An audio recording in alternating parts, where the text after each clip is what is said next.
The celebration dinner was in full swing, the air thick with laughter and the clinking of glasses. As Daphne stood, her champagne flute raised, the room fell silent in anticipation of her toast. She had worked tirelessly for this promotion, and her accomplishment was a testament to her unwavering dedication. To new beginnings and the pursuit of excellence, she declared, her voice carrying a note of pride. May we always strive to be our best selves, both professionally and personally. As the guests applauded, Daphne caught her brother-in-law Ethan's gaze.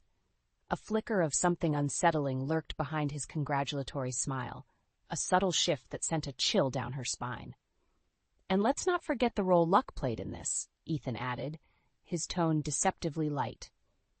After all, success is often a matter of being in the right place at the right time. Daphne's husband Derek shot Ethan a warning look, but the damage was done. The undercurrent of jealousy and resentment hung palpably in the air, casting a shadow over the joyous occasion. As the night wore on, Daphne found herself increasingly unsettled by Ethan's veiled comments and thinly veiled barbs. She had always sensed a certain animosity from him, but tonight it felt more pronounced, more deliberate.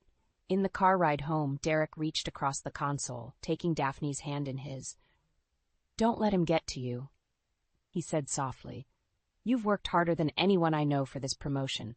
Ethan's just, well, you know how he can be." Daphne forced a smile, but the nagging feeling persisted. This was more than petty jealousy.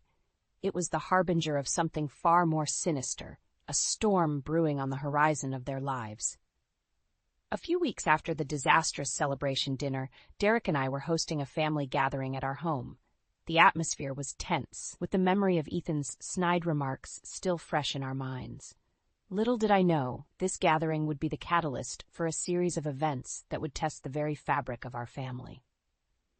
As we sat around the living room, Ethan cleared his throat, his expression unusually serious.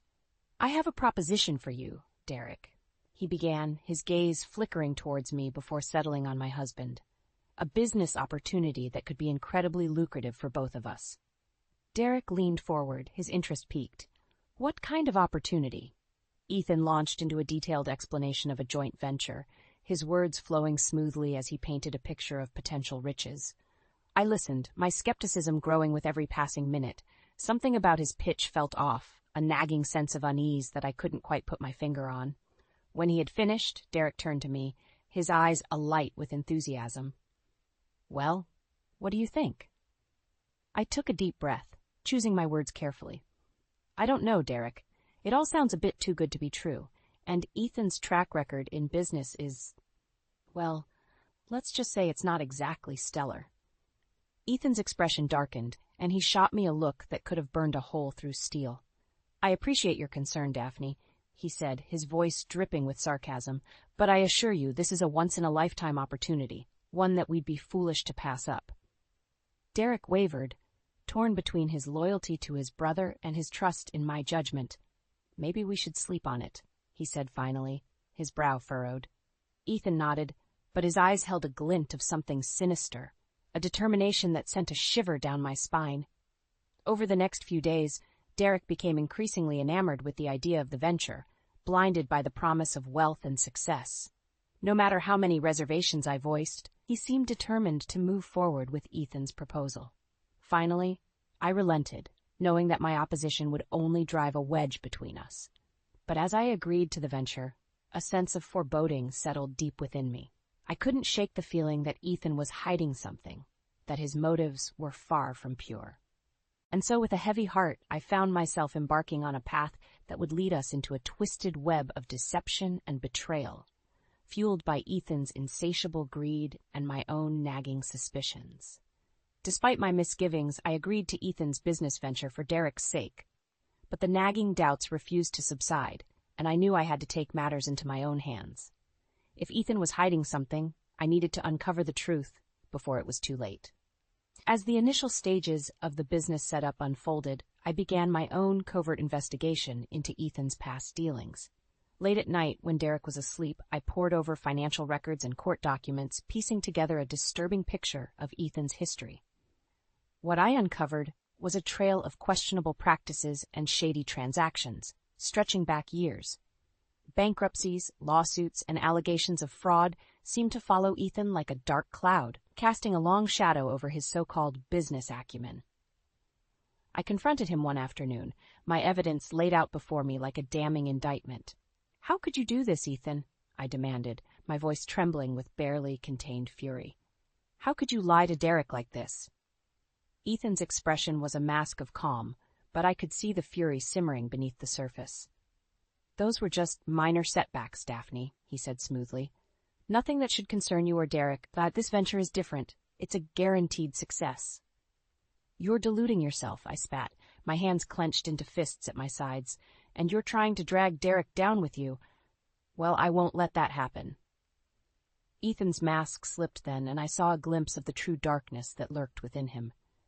"You think you can stop me?" he hissed, leaning forward menacingly.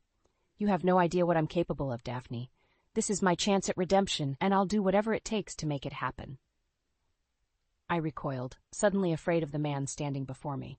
This was no longer just about a business venture. It was a twisted game of power and revenge, fueled by Ethan's wounded pride and insatiable greed. In that moment, I knew that I had to tread carefully. Ethan was a dangerous adversary, and I had to protect Derek from his machinations, no matter the cost. As the weeks passed, I kept a watchful eye on Ethan's every move, gathering more evidence of his misdeeds. But I also knew that confronting him directly would only push him further into a corner, making him even more unpredictable and dangerous. So I bided my time, waiting for the perfect opportunity to expose Ethan's true nature to Derek and to the world. Little did I know that the reckoning would come sooner than I expected, and the consequences would shake our family to its very core. It was a typical weeknight when Ethan showed up unannounced at our doorstep. Derek welcomed him in, oblivious to the storm that was brewing. As soon as Ethan entered the living room, his gaze locked onto me, a predatory gleam in his eyes. "Daphne," he said, his tone deceptively casual. "I was hoping we could have a little chat." Derek looked between us, sensing the tension in the air. "Is everything okay?" he asked, his brow furrowed with concern. Before I could respond, Ethan launched into a tirade, his words laced with venom. "Your wife has been conducting her own little investigation behind our backs," he spat, his eyes narrowed accusingly. "She's been digging into my past, trying to sabotage this venture before it even gets off the ground." I opened my mouth to defend myself, but Ethan steamrolled over me. "She's never trusted me, Derek. She's always been jealous of our relationship, of the bond we share." Derek's gaze shifted to me, uncertainty flickering across his features. "Daph? Is this true?" I took a deep breath, steeling myself for the confrontation. "Yes, it's true, and I have good reason not to trust him." I turned to Ethan, my anger rising like a tidal wave. "You've been hiding things from Derek, things that could jeopardize everything we've worked for." Ethan scoffed, his lips curling into a sneer. "Like what? My past failures? Everyone hits a few bumps in the road, Daphne, but this time it's different. This venture is going to be a success, and you're just too blind to see it." The words tumbled from my lips in a torrent, laying bare all the evidence I had gathered. The bankruptcies, the lawsuits, the allegations of fraud. With each revelation, Ethan's face grew more twisted, his mask of civility slipping away to reveal the true depths of his depravity. Derek stood there, stunned into silence, his world crumbling around him. I could see the anguish in his eyes as he grappled with the truth about his beloved brother. Ethan seized the opportunity, turning the tables on me with a masterful display of manipulation. "Can't you see what she's doing, Derek?" he implored, his voice dripping with false sincerity. "She's trying to turn us against each other, to undermine our relationship. She's always been jealous of the bond we share." Derek wavered, torn between his loyalty to me and the deep-seated love for his brother. I could see the doubt creeping in, the seeds of mistrust taking root. In that moment, I knew that the battle lines had been drawn. Ethan was a master manipulator, skilled in the art of deception, and he would stop at nothing to achieve his twisted goals, even if it meant destroying the very family he claimed to cherish. As the tension in the room reached a fever pitch, I steeled myself for the long road ahead. This was no longer just about a business venture. It was a war for Derek's soul, a fight to expose the truth and break Ethan's insidious hold over our lives. and I was determined to emerge victorious, no matter the cost. The tension had been building for weeks, a ticking time bomb waiting to explode, and when it finally did, the fallout was catastrophic. It all came to a head during a critical financial meeting at the business premises. Ethan had been acting increasingly erratic, his behavior growing more and more suspicious with each passing day. But I never could have anticipated the revelations that were about to unfold. As we gathered around the conference table, the air thick with anticipation, Ethan launched into a convoluted presentation, his words laced with half-truths and carefully constructed lies. But halfway through, one of our investors interrupted him, his brow furrowed in confusion. "Mr. Fox, these numbers don't seem to add up," he said, leafing through the financial reports. "There are discrepancies here that raise some serious red flags." Ethan faltered, his mask of confidence slipping for the briefest of moments. But before he could respond, another investor chimed in, their voice laced with concern. "Yes, and I've been doing some digging into your past business ventures," she said, her gaze piercing. "It seems there have been numerous allegations of misconduct and financial impropriety." The room erupted into chaos, voices rising in a cacophony of outrage and disbelief. Ethan tried to regain control, but the damage had been done. His web of lies was unraveling before our very eyes. In the midst of the chaos, I caught Derek's eye, and in that moment, I knew that the truth had finally been laid bare. The anguish in his expression was palpable. A man grappling with the realization that the brother he had idolized was nothing more than a fraud. As the investors continued to bombard Ethan with questions, I stepped forward, voice cutting through the din like a razor's edge. "This is what I've been trying to tell you, Derek," I said, my words laced with a mixture of sadness and resolve. "Ethan has been manipulating us from the start, using this venture as a means to further his own selfish ambitions." Ethan whirled on me, his eyes blazing with fury. "You conniving little—" He spat, his composure crumbling like a house of cards, but I didn't flinch, my gaze unwavering. "The evidence speaks for itself, Ethan. Your reign of deception is over." In that moment, something shifted in Derek's demeanor.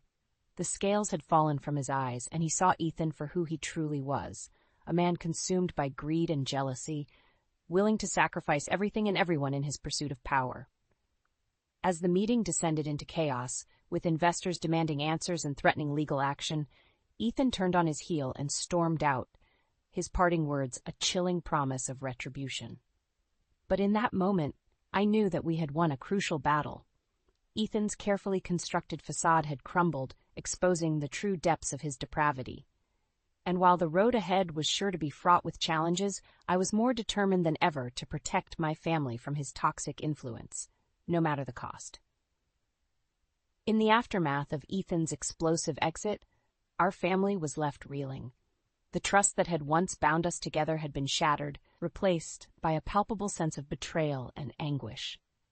It was Eliza who reached out first, attempting to play the role of peacemaker. She arranged a family dinner, ostensibly to clear the air and mend the fractured relationships. As we gathered around the table, the tension was thick enough to cut with a knife. Ethan sat at one end, his eyes narrowed and his jaw clenched, while Derek and I occupied the opposite side, a silent show of solidarity. Eliza cleared her throat, her gaze flickering between us like a nervous bird. "I think we all need to have an honest discussion about what happened," she began, her voice trembling slightly. "Ethan, you owe Derek and Daphne an explanation." Ethan scoffed, his lips curling into a sneer. "An explanation? For what? For trying to provide for my family? For seizing an opportunity that would have set us all up for life?" Derek's fists clenched on the table, his knuckles turning white. "Don't give me that crap." "Ethan," he growled, "you lied to us. You manipulated us. And for what? Your own selfish gain?" Ethan's eyes blazed with fury, and he turned his wrath on me. "This is all you're doing, isn't it, Daphne? You've been poisoning Derek's mind against me from the start." I met his gaze unflinchingly, my resolve steeled by the truth. "I didn't have to do anything, Ethan. Your actions spoke for themselves. You're the one who chose greed over family." The words hung in the air like a heavy fog, suffocating us all with their weight. Eliza looked increasingly uncomfortable, her eyes darting between her husband and her sister, torn between the two. Ethan leaned back in his chair, a twisted smile playing on his lips. You know, Derek, I always knew she was trouble. From the moment you brought her into our lives, I could see the way she looked at me, like I was some kind of threat. Derek's brow furrowed and he opened his mouth to respond, but Ethan barreled on, his voice rising in a crescendo of anger and resentment. But you were too blind to see it, too caught up in her little act. Well, guess what, brother? The joke's on you. She's been playing you from the start, trying to turn us against each other. In that moment, something snapped within Derek. He shot to his feet, his chair clattering to the floor behind him. Enough, he roared, his face contorted with rage. I'm sick of your lies, Ethan. Sick of your twisted games. Ethan rose as well, his hands balled into fists at his sides. Oh, so that's how it's going to be? Fine, I'll just take my business elsewhere. And when you come crawling back, begging for my help, don't expect any mercy. With that, he turned on his heel and stormed out, leaving a trail of destruction in his wake. Eliza burst into tears, her carefully orchestrated dinner now reduced to rubble. As the dust settled, I could see the weight of Ethan's betrayal bearing down on Derek's shoulders. He turned to me, his eyes filled with a mixture of pain and resolve. I'm sorry, Daff, he whispered, his voice hoarse with emotion. You were right all along. I should have listened to you. I reached out and took his hand, offering what little comfort I could. It's not your fault, Derek. Ethan is a master manipulator. But we'll get through this together. And as we held each other close, I knew that the road ahead would be long and arduous. But no matter what challenges lay before us, I was determined to protect my family from Ethan's toxic influence, even if it meant cutting him out of our lives for good. In the weeks that followed Ethan's dramatic exit, the legal battle began in earnest. As the evidence of his misdeeds mounted, it became increasingly clear that he was fighting a losing battle. The first blow came in the form of a civil lawsuit, brought forth by the investors he had deceived. As the details of his financial improprieties came to light, the courtroom erupted in a chorus of gasps and whispers. Ethan, for all his bravado, seemed to wither under the weight of the accusations. His usual charm and charisma were nowhere to be found, replaced by a sullen, defeated air. As the proceedings dragged on, more and more skeletons tumbled out of Ethan's closet. Past business associates took the stand, painting a damning portrait of a man driven by greed and a complete disregard for ethics. Through it all, Derek sat stoically in the gallery, his face a mask of grim resolve. I could see the turmoil in his eyes, the struggle to reconcile the brother he had idolized with the monster on display before the court. When the verdict finally came down, it was a resounding victory for justice. Ethan was found guilty on multiple counts of fraud and financial misconduct, facing the prospect of hefty fines and potential jail time. But even as the legal system ground its wheels of justice, Ethan's downfall played out on a much larger stage, the court of public opinion. As the sordid details of his crimes came to light, the media descended like a pack of vultures, gleefully tearing into his once pristine reputation. Headlines screamed of his deceit, his broken promises, and his utter disregard for those he had professed to care about. Ethan, ever the master of manipulation, tried to fight back. He granted interviews, spinning tales of being wronged and persecuted. But his words rang hollow, falling on deaf ears as the world watched his empire crumble around him.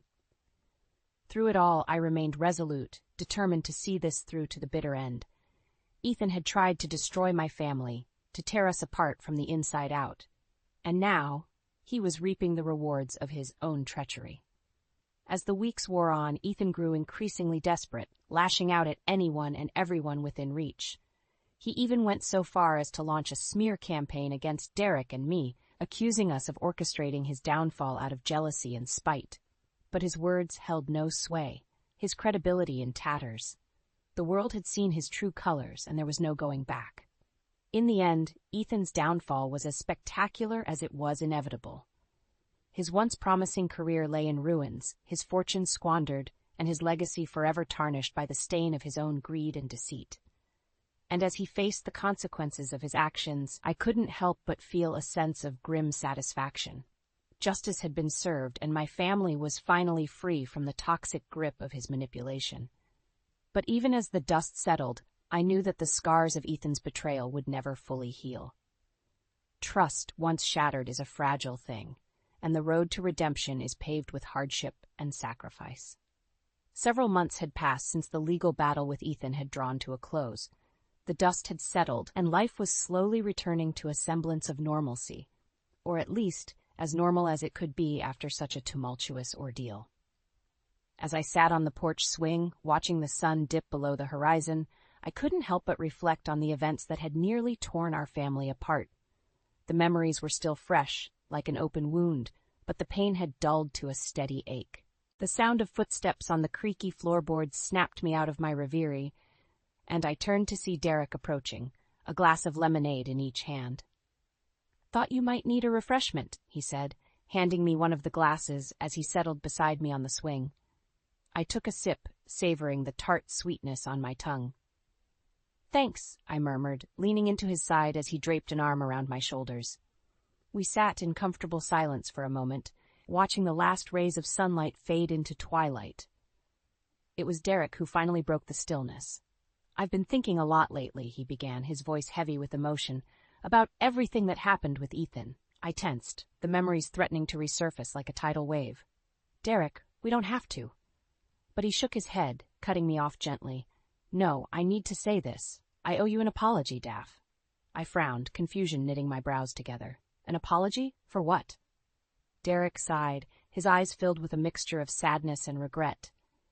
"For not believing you, for letting Ethan's lies and manipulation cloud my judgment. You tried to warn me, time and time again, but I was too blinded by my loyalty to him to see the truth." His words hung in the air, weighted with the burden of his remorse.